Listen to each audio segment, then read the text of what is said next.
महाराष्ट्राची भाषा कोणती आहे? मसळ्याची वेगळी आहे का? का बरं उर्दू मधले बोर्ड दिसतात इथं?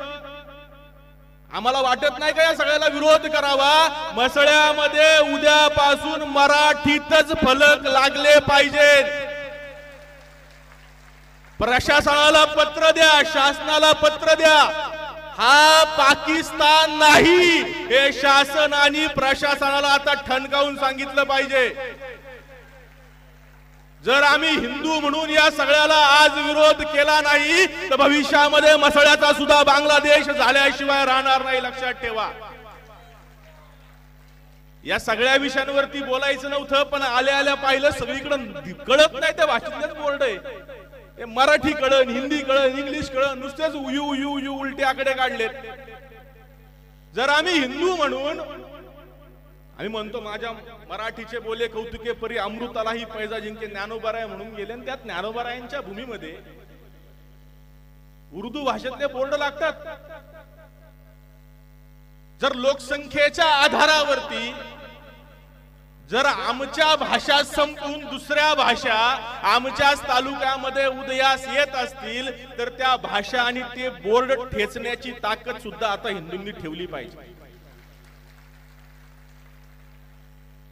मी नेहमी सांगतो तुम्हा मामा हिंदूंच्या भाग्यामध्ये 5 भाग्य आहेत की ज्या भाग्यांवरती आपलं आयुष्य अवलंबलेलं आहे. त्यातलं पहिलं भाग्य जे सर्वश्रेष्ठ असं कोणतं असेल, त्या विश्वामध्ये 84 लाख प्रकारचे जीव बंधू भगिनींनो. कुणाला कुत्र्याचा जन्म भेटलाय, कुणाला मांजराचा जन्म भेटलाय, कुणाला वाघाचा जन्म भेटलाय, कुणाला सिंहाचा जन्म भेटलाय, कुणाला डुकराचा जन्म भेटलाय.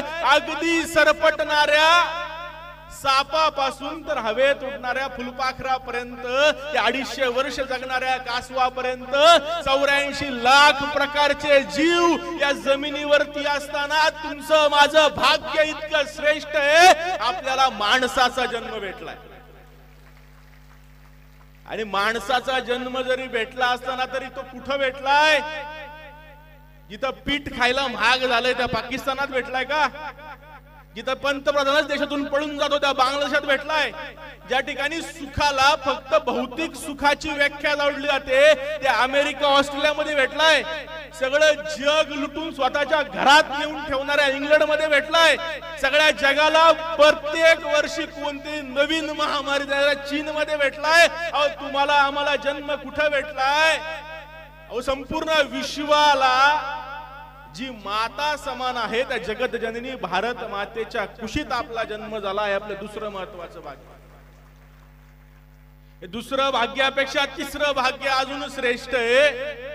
या भारत मातेला जर शरीर मानलं तर आपल्याला एखादा हात नसला तरी आपण जगू शकतो, एखादं बोट नसलं तरी आपण चालू शकतो, एखादा पाय नसला तरी आपण जगू शकतो, दोन्ही किडन्या फेल झाल्या तरी डायलिसिस वरती जगू शकतो, हृदयाचा आजार झाला तरी हृदय ट्रान्सप्लांट करता येतं, एखादा दात नसला तरी आपण खाऊ शकतो, जीभ नसेल तरी आपण जगू शकतो, कान तुटला तरी आपण जगू शकतो. पण आपला पाठीचा कणा जर सैल झाला ना तर आपण हलू शकत नाही, डुलू शकत नाही, चालू शकत नाही. जर या भारत मातेला शरीर मानलं तर या भारत मातेच्या पाठीचा कणा जर कोण असेल तर तो आपला महाराष्ट्र आहे. सेनापती बापट म्हणतात महाराष्ट्र मेला तर राष्ट्र मेले, मराठा विना राष्ट्र गाडा न चाले, खरा वीर वैरी पराधीनतेचा महाराष्ट्र आधार भूभारताचा, महाराष्ट्र आधार भूभारताचा. आपलं तिसरं भाग्य या महाराष्ट्राच्या मातीत आम्ही जन्माला आलो. चौथं भाग्य कोकणवासियांनो तुमचं त्याहून श्रेष्ठ आहे. महाराष्ट्रात जरी जन्माला आपण आले असलो तरी जे विदर्भ आणि मराठवाड्याला लाभलं नाही ते कोकणवासियांना लाभलं. अहो ज्यांच्यामुळे आम्ही हिंदू म्हणून जगतो त्या पुण्यश्लोक छत्रपती शिवरायांनी, धर्मवीर छत्रपती शंभूरायांनी सर्वाधिक काळ वास्तव्य असं जर कुठं केलं असेल तर ते आपल्या कोकणामध्ये केलं. आपण कोकणात जन्माला आलोय, आपलं चौथं महत्वाचं भाग्य. आणि 5वं भाग्य सगळ्या भाग्यांपेक्षा श्रेष्ठ आहे, जे भाग्य तुमच्या माझ्यासाठी महत्वाचं आहे, जे आपल्या पूर्वजांनी आपल्या रक्ताचा थेंब न थेंब आपलं शीर त्यागून आपल्याला दिलंय, ते म्हणजे आम्ही हिंदू म्हणून जन्माला आलोय.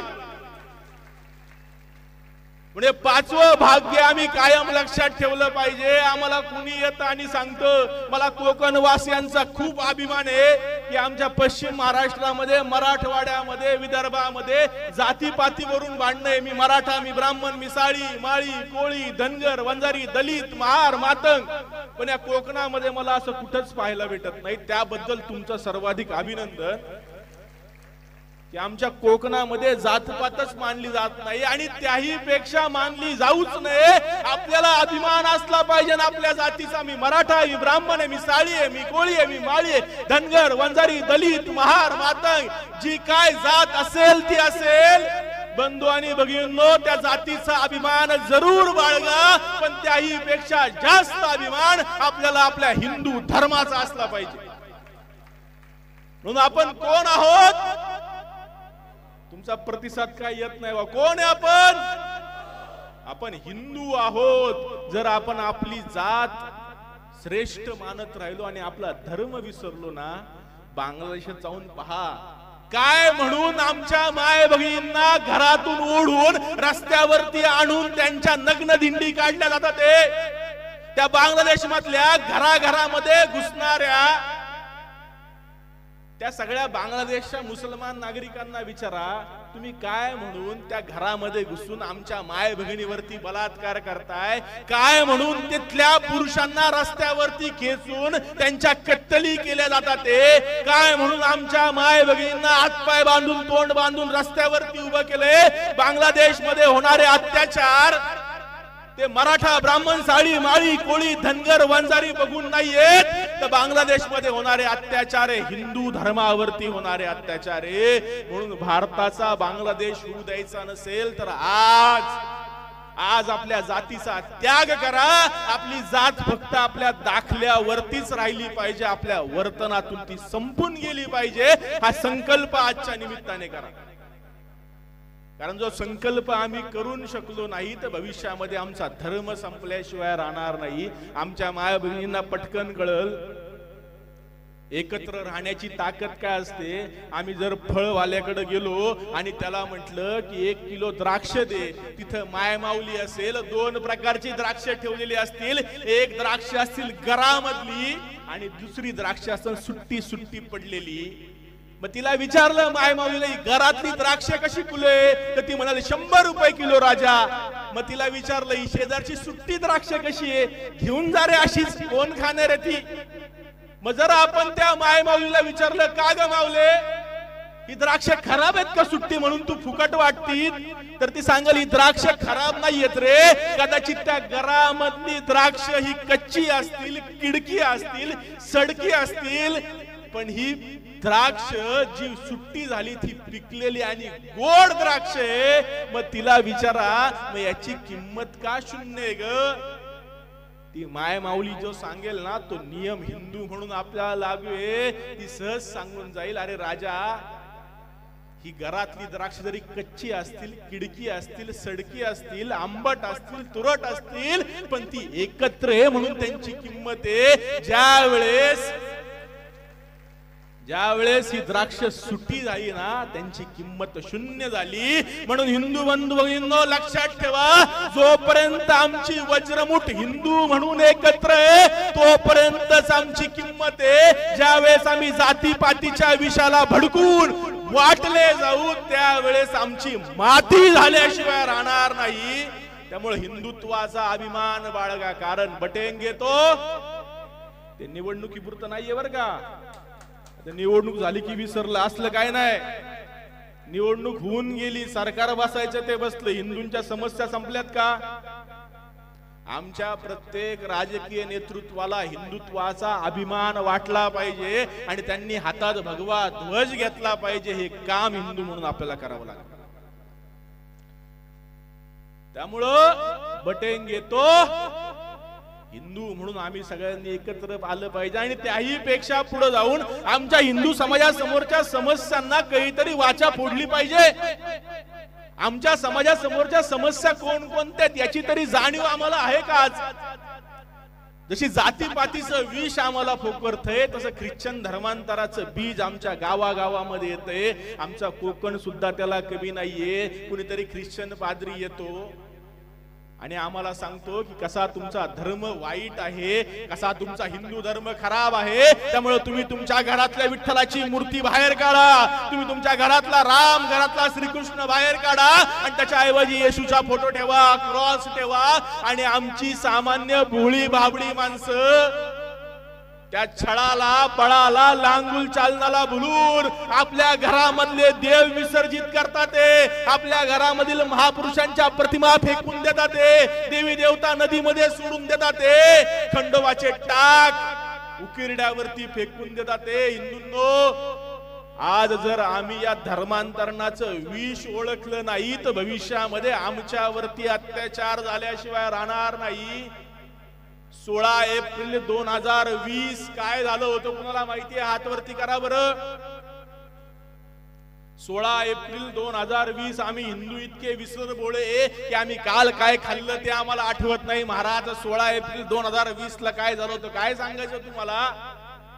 16 एप्रिल 2020 ला आमच्याच भारतामध्ये, आमच्याच महाराष्ट्रामध्ये, आमच्याच कोकणामध्ये, पालघर सारख्या जिल्ह्यामध्ये आपल्या आईच्या अंत्यविधीला जात असताना 2 साधूंना पकडून दगडाने ठेचून ठेचून कोयत्या कुऱ्हाडीने तोडत तोडत तुकडे करून मारलं का?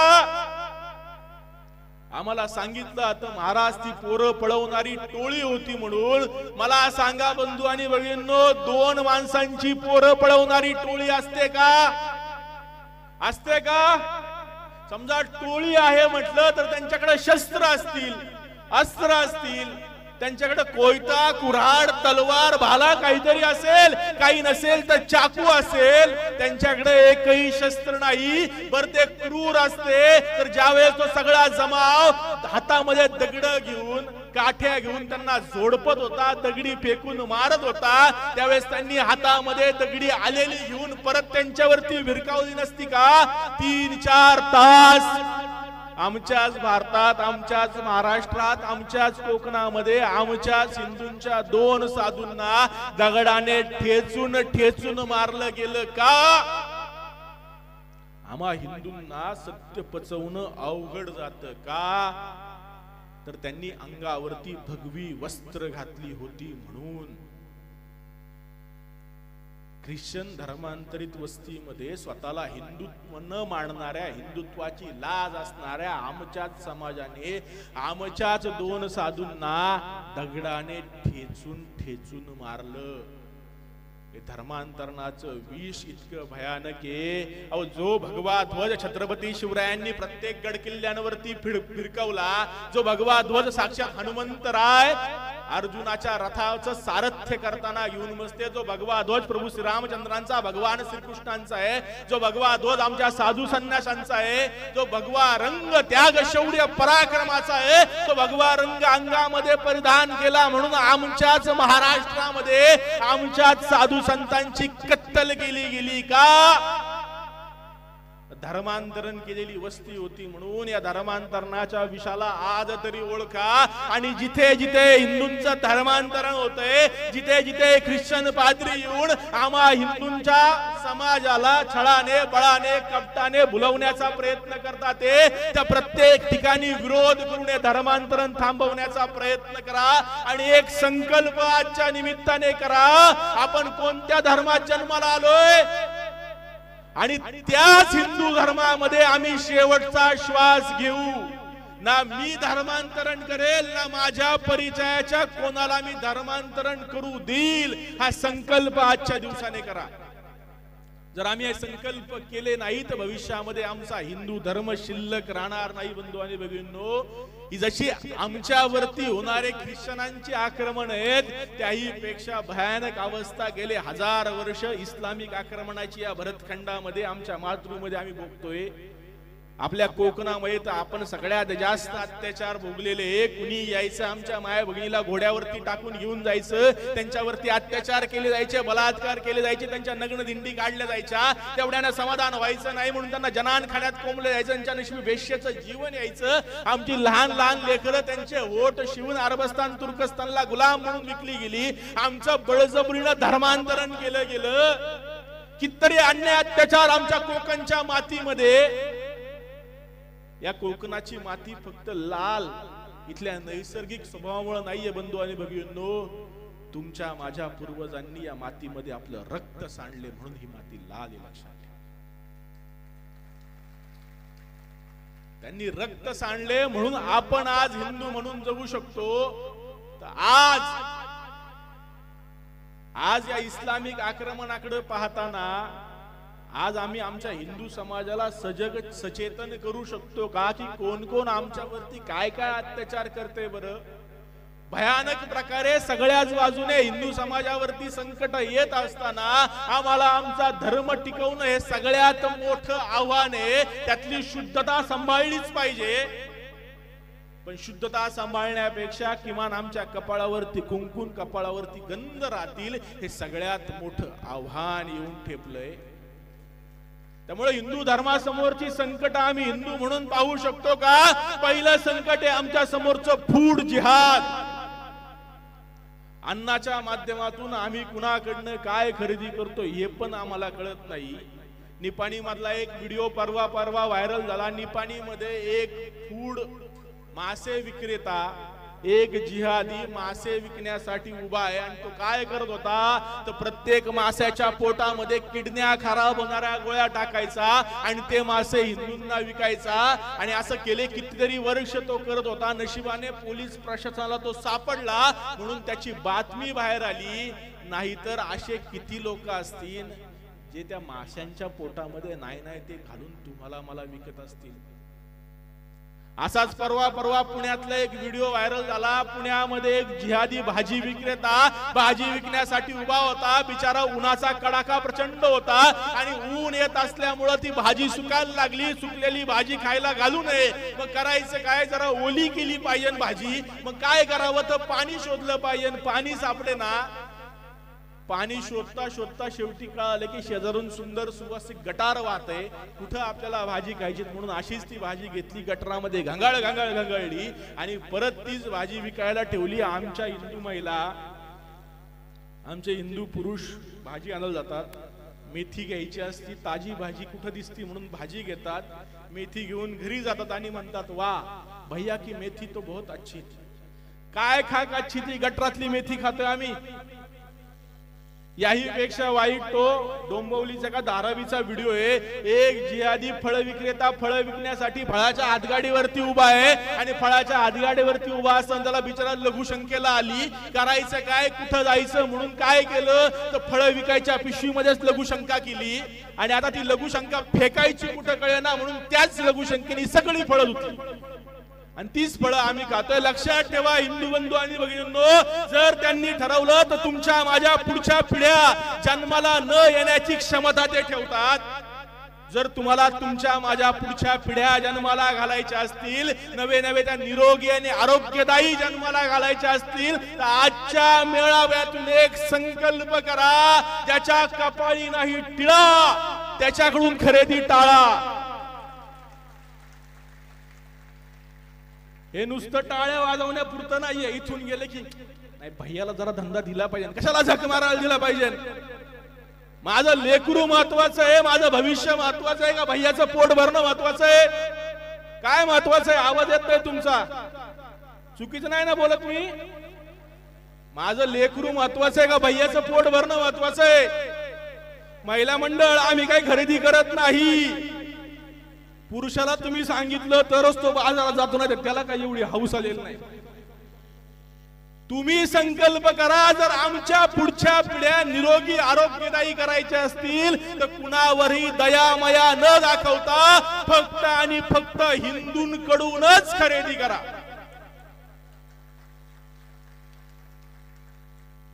जसं फूड जिहादचं संकट आहे त्याही पेक्षा वाईट संकट आमच्यावरती कोसळलंय ते लँड जिहादचं आहे. आज आमच्या हिंदूंच्या जमिनी बळकावल्या जातात आणि त्याच्यावरती वक्फ बोर्डाचे ताबे मारले जाते. वक्फ बोर्ड म्हणजे काय ते आम्ही समजून घेतलं पाहिजे. जोपर्यंत आम्ही वक्फ बोर्ड समजून घेणार नाही तोपर्यंत आम्हाला हिंदूंच्या जमिनी का आणि कोण बळकवतं हे कळणार नाही.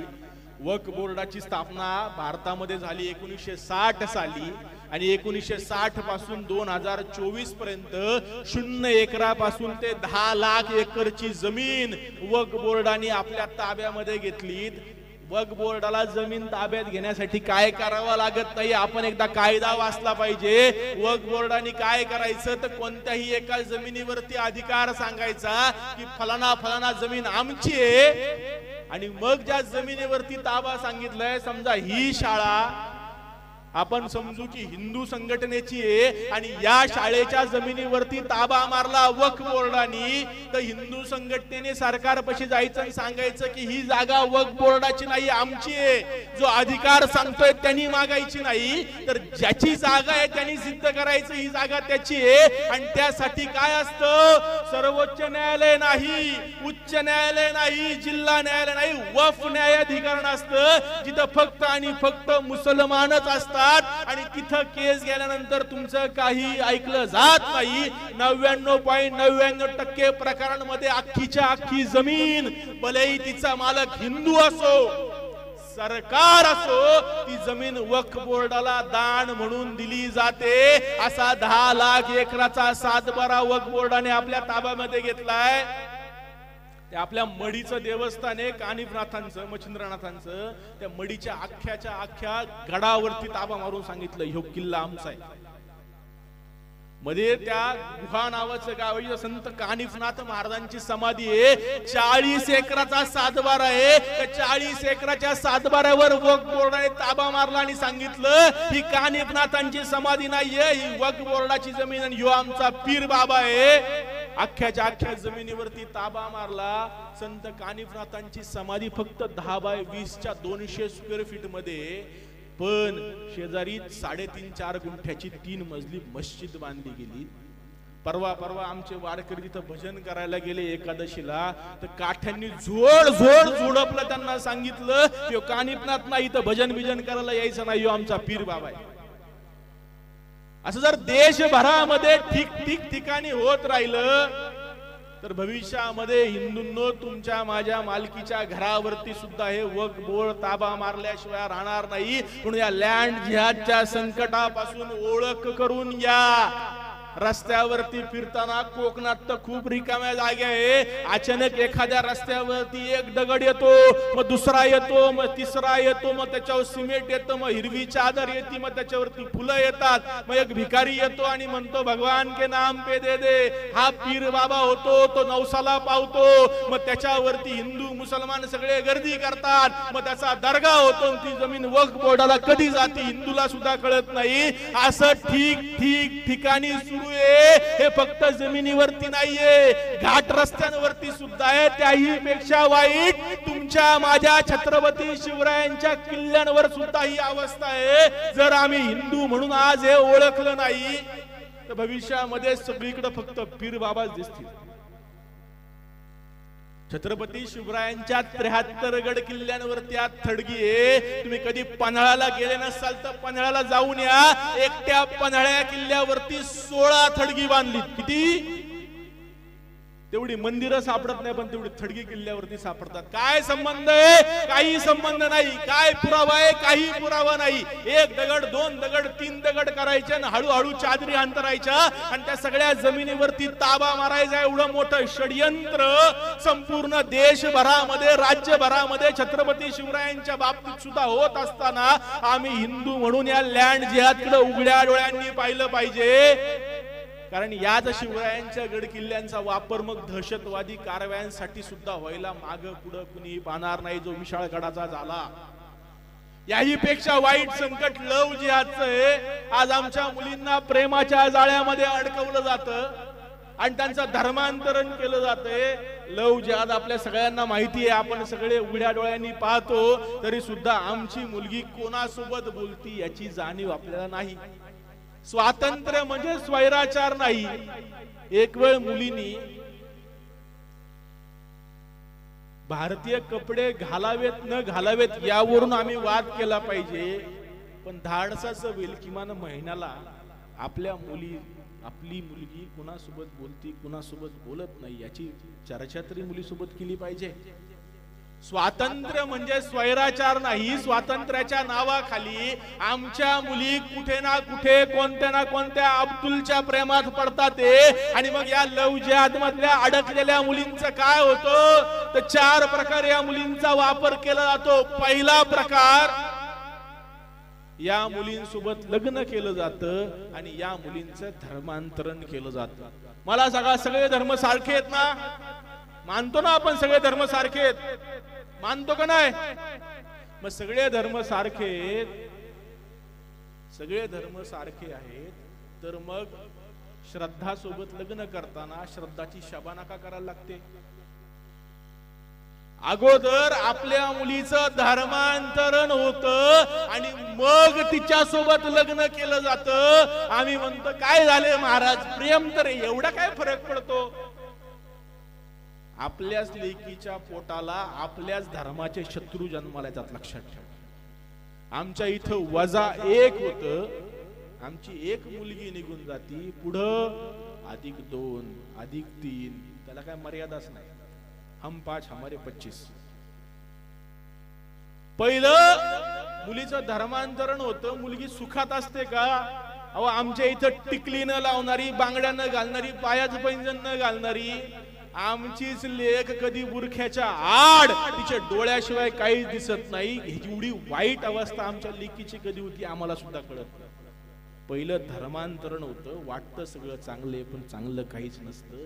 दुसरा प्रकार, ज्या लग्न केल्यानंतर टिकतात त्यांचं ठीक आहे, ज्या विरोध करतात त्यांना तलाक तलाक तलाक म्हणून हाकललं जातं. ना माहेर त्यांचं राहतं ना सासर त्यांचं राहतं. मग पोट्याला जन्माला आली 1-2 लेकरं घेऊन आयुष्यभर नरक यातना जगत त्या मुलीला जगावं लागतं. मी म्हणतो या दोन्ही प्रकारांचं ठीक आहे. ज्या लग्न करून कुजत जगतात त्यांचं ठीक आहे, ज्या तलाक घेऊन वेगळं जगतात त्यांचं ठीक आहे. पण या दोन्ही प्रकारात ज्या मोडत नाही त्या मुलींचं काय केलं जातं तर त्या मुलींची त्या श्रद्धासारखे 35 तुकडे करून सुटकेस मध्ये तरी ती सापडती, नाही तर महालक्ष्मी सारखी 52 तुकड्यामध्ये फ्रीज मध्ये तरी सापडते. सगळ्यांच्या कत्तली केल्या जातात, तुकडे तुकडे केले जातात. या दोन्ही प्रकारात मोडत नाही अशांचे. मी त्याही पुढे जाऊन या धर्मांतरण करून लग्न करून राहतात त्यांचं ठीक आहे, ज्या धर्मांतरण केल्यानंतर परत माघारी येऊन डिवोर्स घेऊन राहतात त्यांचं ठीक आहे. ज्यांच्या कत्तली होतात त्यांचा हिशोब तरी लागतो.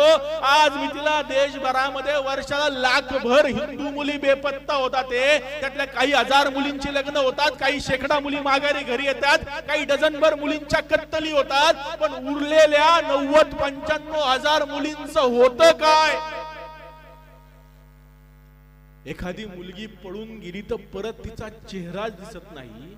अशा हजारो मुली आज आमच्या घराघरांमधून बेपत्ता होतात. हे लव जिहादचं संकट किती मोठं आहे, हिंदू म्हणून याच्याकडे पहा. अशा मुलींचं होतं काय? या सगळ्या मुलींच्या एकतर कत्तली करून त्यांच्या अवयवांची तस्करी केली जाते, किंवा या सगळ्या मुली ISI सारख्या संस्थांसाठी भारत विरोधी कारवायांसाठी वापरल्या जातात, किंवा या मुलींना बळजबरीने वेश्या व्यवसायात ढकललं जातं. एवढी भयानक अवस्था आमच्याच लेकीची होते का? तर आम्ही तिच्यासोबत चर्चा करत नाही म्हणून, आम्ही तिच्यासोबत संवाद करत नाही म्हणून, आम्ही तिच्यासोबत बोलत नाही म्हणून. गेले ते दिवस ज्यावेळेस आपल्या लेकीसोबत लेकासोबत आम्ही घेऊन बसून बोलत नव्हतो किंवा तुझं नक्की म्हणणं काय आहे, पण आज आमच्या मुला मुलींना गुड टच बॅड टच आपला प्रियकर आपल्या धर्माचा किमान असला पाहिजे याविषयी संवाद साधणं आवश्यक आहे. नाहीतर कुणीतरी अब्दुल येईन आणि आमच्या लेकीला भरकन उडून घेऊन जाईल आणि तिच्या आयुष्याची बर्बादी करेल. हे कधी होईल कळणार सुद्धा नाही, लक्षात ठेवा. माझ्या आयुष्यातला प्रसंग आहे, मी नेहमी सांगतो. 12वी पर्यंत एका संपन्न तुमच्या माझ्यासारख्या सामान्य सुखी कुटुंबातली मुलगी कधीही कोणत्या मुलाकडे डोळे वर करून सुद्धा पाहिलं नाही. 12वी नंतर पिंपरी चिंचवड मध्ये एका कॉलेजला, इंजिनिअरिंगच्या कॉलेजला ऍडमिशन घेतलं आणि 18 वर्षाची मुलगी कधीही कोणत्या मुलाकडे तोंड वर करून पाहिलं नाही. एकुलती एक मुलगी, घरामध्ये प्रचंड पैसा. 18 वर्षाची झाली, इंजिनिअरिंगच्या पहिल्या वर्षाला गेली, कॉलेजला जायला लागली आणि पहिल्या 6 महिन्यामध्ये कॉलेजमध्ये कॅन्टीन मध्ये फरशी पुसायचं काम करणाऱ्या अब्दुलच्या प्रेमात पडली. 5-6 महिने प्रेम प्रकरण चाललं. एखाद दिवशी मुलगी कुठं गायब झाली कुणालाच कळेना. आई वडिलांनी प्रचंड शोधाशोध केली आणि त्यानंतर कळालं की कॉलेज कॅन्टीन मध्ये फरशी पुसायचं काम करणाऱ्या 20 वर्षाच्या अब्दुल सोबत आपली लेक पळून गेली. आई बाबाला प्रचंड राग आला, प्रचंड चीड आली. आई बापाने पाणी सोडून दिला. रे मेली आमची मुलगी, आमच्या डॅडीसाठी एवढं कमवलं, तिला तळ हाताच्या फोडासारखं जपलं, ती आमची मुलगी आमच्याच तोंडाला काळं फासून निघून आता रे मेली आमच्यासाठी मुलगी. म्हणून आई बाबाने पाणी सोडून दिलं, मुलीवरून वर्ष निघून गेलं. आई बाप विसरले आपल्या पोटाला कोणती मुलगी जन्माला आली होती. कॉलेज मधले प्राध्यापक विसरले आपल्या कॉलेजामध्ये कोणती विद्यार्थिनी या नावाची होती. मित्रमैत्रिणी विसरले आपल्याला कोणी मैत्रीण होती. वर्ष निघून गेलं आणि वर्षभरानंतर आईच्या फोनवरती एका अनोळखी नंबरवरून कॉल आलाय. आईने फोन उचलला आणि समोरून आपल्याच लेकीचा रडत रडत आईला आवाज ऐकू येतोय. आणि जी लेक वर्षभरापूर्वी 20 वर्षाच्या पोरासोबत घरदार सोडून पळून गेलीत, तीच पोरगी आपल्याच आई बापाला फोन करून म्हणते, आई मला वाचव, बाबा मला वाचवा, इथं मला यांनी काश्मीरला आणलंय आणि माझ्यावरती इथं रोज नवीन माणूस येऊन अत्याचार करतोय, बलात्कार करतोय. आई मला हे सहन होत नाहीये, बाबा मला वाचवा, माझी या सगळ्यातून सुटका करा. असं म्हणून धाय मोकलून ती लेक आपल्या आई बापाकडे रडती. ते आई बापाला शेवटी कीव आली, अरे आपलंच लेकरू आहे कसं सोडायचं. आई बापाने स्थानिक पोलीस स्टेशन मध्ये धाव घेतली. इथले पोलीस घेतले, काश्मीरला गेले, काश्मीरचे पोलीस घेतले आणि ज्या पत्त्यावरून फोन आला होता त्या पत्त्यावरती गेले. दरवाजा वाजवला गेला, दरवाजा उघडला. 60 वर्षाच्या म्हाताऱ्या अब्दुलने विचारलं, या नावाची कोणती मुलगी इथे राहते का? त्याने सांगितले, इथं कोणतीही मुलगी राहत नाही. बळजबरीने सगळ्या घराची झडती घेतली गेली तर बुरख्याच्या आड 20-1 वर्षाची नाजूक कोवळी मुलगी सापडली. बुरखा हटवला गेला. आपलीच पोटची पोर पाहून आई बापाला प्रचंड रडायला आली. आई बाप तिला मिठीत घेऊन सांगू लागले, बाळा चल आता आपल्या घरी, तुझा नरकवास संपला, आता तुझ्यावरती कोणी अत्याचार करणार नाही, तुझ्यावरती कोणी बलात्कार करणार नाही, चल आपण आपल्या घरी निघून जाऊ. विचार करा, मुलगी कुठली आहे? पुण्यातली. सापडलीत कुठं? काश्मीर मध्ये. पळून किती वर्षाच्या मुलासोबत गेलीत? 20 वर्षाच्या. सापडलीत किती वर्षाच्या मुलासोबत? 60 वर्षांच्या. आई बाप त्या लेकीला मिठीमध्ये घेऊन वारंवार म्हणतात, ते बाळा आता चल, आम्ही आलोय, आता तुझ्यावरती कुणी अत्याचार करणार नाही, तुझ्यावरती कुणी बलात्कार करणार नाही, तुला कुणी छेडणार नाही, तुला कुणी त्रास देणार नाही, आपण आपल्या घरी परत जाऊ आणि सुखाने राहू, चल राजा. आता ज्या लेकीने फोन करून बोलवले तीच लेक आपल्या आई बापाला समोर पाहती ते आणि आपल्या आई बाबाच्या डोळ्यात डोळे घालून नजरेला नजर भिडून आपल्याच आई बापाला विचारती, ते आप कौन है? मैं तुम्हें नहीं पहचानती, मैं यही जन्मी, यही पली, यही बड़ी, अरे बाजू में खड़ा हुआ 60 साल का बुढ़ा मेरा शोहर है और मैं इसी के साथ रहूंगी. आई बाप म्हणवतात, ते पाया पडतात, ते हात जोडले, बाळा चल आपण आपल्या घरी जाऊ, आपण सुखाने राहू. अरे राजा कशाला इथं राहतील, चल आम्ही तुला न्यायला आलोय, पोलीस काका तुला इथून घेऊन जातील, तू चल, तू घाबरू नको, तू आमचा हात पकड. त्यावेळेस आई बापाला आपलीच लेक म्हणते, तुम्ही कोण आहात? तुम्हाला मी ओळखत नाही, मी इथं जन्माला आले, इथंच वाढले आणि या 60 वर्षाचा म्हातारा माझा नवरा आहे आणि मी याच्याच सोबत राहणार. आई बाप तिच्या पायावरती डोकं आपटून आपटून रडले, पण पुरीला माया आली नाही. आई बाप माघारी निघून आले. आज 7-8 वर्ष होऊन गेली. त्या मुलीचं काय झालं ना प्रशासनाला माहितीये ना आई बापाला माहितीये. अशा कितीतरी हजारो मुली तुमच्या माझ्या घरातल्या आज बेपत्ता होतात या लव जिहादच्या संकटापासून. आज आमच्या माय बहिणींना जागृत करणं, आमच्या लेकीबाईंना जागृत करणं हिंदू म्हणून आपलं कर्तव्य. हजारो संकट आपल्या सगळ्यांवरती सगळ्यात बाजूने तुटून येत असताना आज आम्ही हिंदू म्हणून उभं राहत आहोत, त्याचा मनस्वी अभिमान आहे. पण लक्षात ठेवा, ही एकी फक्त कार्यक्रमापुरती राहता कामा नये. नाहीतर मगाशी दादांनी सांगितले, आल्यानंतर इथून पूर्णत्व तेव्हा ते जेव्हा प्रसाद येईल. प्रसाद झाला की या कानाने ऐकायचं आणि या कानाने सोडून द्यायचं असं जर केलं तर परत त्याच समस्या पुन्हा पुन्हा आपल्या डोळ्यासमोर आल्याशिवाय राहणार नाही.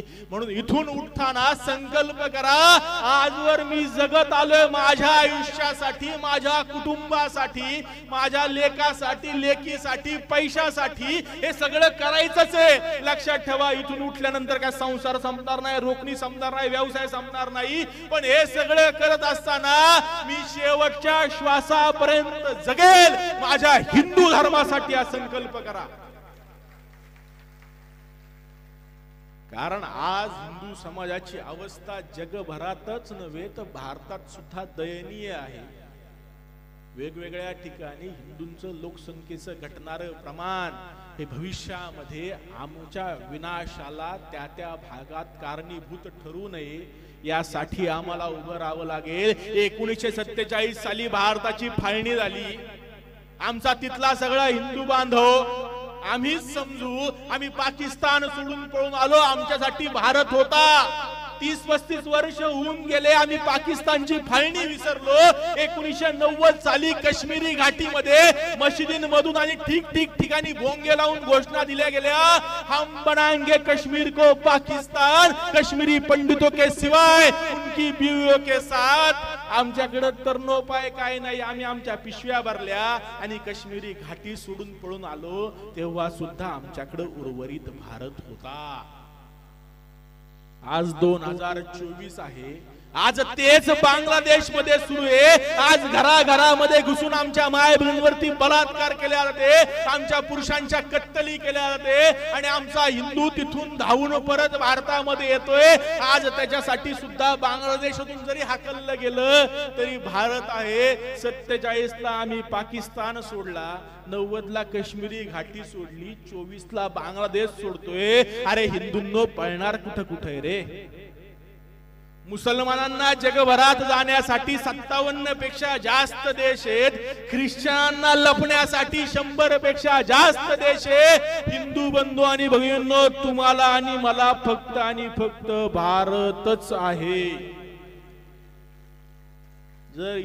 जर आपण अल्पसंख्याक झालो तर जाळायला स्मशान सुद्धा भेटणार नाही. लक्षात ठेवा, स्मशान सुद्धा भेटणार. त्यामुळे आपल्या धर्माच्या रक्षणासाठी, हिंदू धर्म वाढवण्यासाठी, हिंदू धर्म टिकवण्यासाठी, हिंदू धर्मासमोरच्या समस्या समजून घेण्यासाठी आज आमच्या चालीरीती, परंपरा, संस्कृती, सण टिकवण्यासाठी मुळात आमची अडचण अशी आहे की आम्हाला पाश्चात्यांचं अंध अनुकरण करताना आमच्या धर्माची लाज वाटते. सगळ्या विश्वाला मार्गदर्शक असा आपला धर्म लाज वाटणारा कसा असू शकतो? आमच्या परंपरांची, आमच्या धर्माचा अभिमान आपण सगळ्यांनी बाळगावा. इतकी उदात्त परंपरा आपल्या धर्मामध्ये होऊन गेलं. मगाशी म्हटलं आपण काय, आपणच सर्व धर्म समभाववादी आहे. मला सांगा, बाबराने काय पाडलं? प्रभू श्रीरामचंद्रांचं मंदिर पाडलं की नाही पाडलं? आज 1 वर्ष झालं प्रभू श्रीरामचंद्र त्यांच्या मंदिरामध्ये गेले. 550 वर्ष आम्हाला भांडायला लागलं. कुणासाठी? आमच्याच रामाच्या जन्मभूमीसाठी. नशीब रामाचं की त्याला त्याचं घर तरी मिळालं. कृष्णाचं जन्मस्थान अजून सुद्धा मशीद आहे, माहिती आहे का नाही? कृष्ण जन्मभूमी औरंगजेबाने नष्ट करून त्याच्यावरती मशीद बांधली, अजून सुद्धा ती तशीच आहे. मी कायम म्हणतो, अटलजींची एक कविता आहे, खूप सुंदर आहे. इस्लामी शासकांनी आणि ख्रिश्चन राजवटींनी आमच्या भारतामध्ये हजारो मंदिरं पाडली, आमच्या हिंदूंचं बळजबरीने धर्मांतरण केलं, आमच्या हिंदू माय भगिनींच्या कत्तली केल्या, हिंदू पुरुषांच्या सरसकट कत्तली केल्या, त्यांच्या मुंडक्यांचे विनार उभे केले. पण आम्ही हिंदू कसे आहोत? अटल जी खूप सुंदर म्हणतात, गोपाल राम के नाम पर कब मैंने अत्याचार किया, कब दुनिया को हिंदू करने घर घर में नरसंहार किया. अरे कोणीतरी सांगा बरे, मी रामाच्या नावावरती कधी अत्याचार केलाय? गोपाल राम के नाम पर कब मैंने अत्याचार किया, कब दुनिया को हिंदू करने घर घर में नरसंहार किया. कोई बतलाए मुझको काबुल में जाकर कितनी मस्जिद तोडी. कुणीतरी सांगा बरे, मी कुणाच्या किती मशिदींच्या फोडले? माझं ध्येय काय आहे? कोई बतलाए मुझको काबुल में जाकर कितनी मस्जिद तोड़ी, भूभाग नहीं शत शत हृदय जीतने का निश्चय, हिंदू तणमण हिंदू जीवन रग रग हिंदू मेरा परिचय। माझा जन्म कशासाठी आहे? माझा जन्म जमीन जिंकण्यासाठी, कुणाला संपवण्यासाठी नाहीये, तर माझा जन्म मानवतेच्या कल्याणासाठी आहे। ती मानवता टिकवून ठेवणारा जगातला एकमेव धर्म जर कोणता असेल तर तो आपला हिंदू धर्म आहे। तो हिंदू धर्म टिकला तर जगातली मानवता टिकेल। म्हणून आपला धर्म टिकवण्यासाठी सज्ज व्हा। मला अभिमान आहे आपण एवढ्या मोठ्या संख्येने एकत्र आलोय।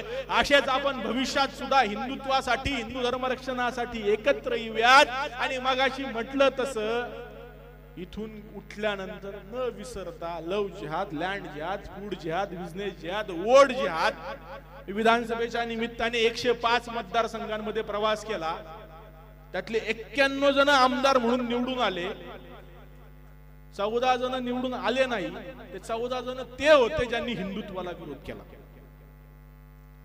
म्हणून जो जो हिंदुत्वासोबत उभा राहील त्या सगळ्यांसोबत आपण उभं राहिलं पाहिजे हा संकल्प करा। कारण जर आज आम्ही हिंदुत्वाच्या ताकदीच्या पाठीशी उभे राहिलो नाही तर भविष्यामध्ये आमच्या बाजूने बोलणार कोण राहणार नाही। म्हणून परत एकदा सर्वांना लक्ष लक्ष लक्ष शुभेच्छा। कर्तव्य विसरू नका।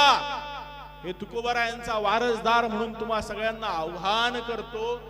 माय बहिणींनो, उद्या राजमाता जिजाऊंची तारखेप्रमाणे परवा तिथीप्रमाणे जयंती आहे। ज्या राजमाता जिजाऊंनी छत्रपती शिवराय घडवले तसा महाराष्ट्र भारत घडवण्यासाठी तुम्ही सिद्ध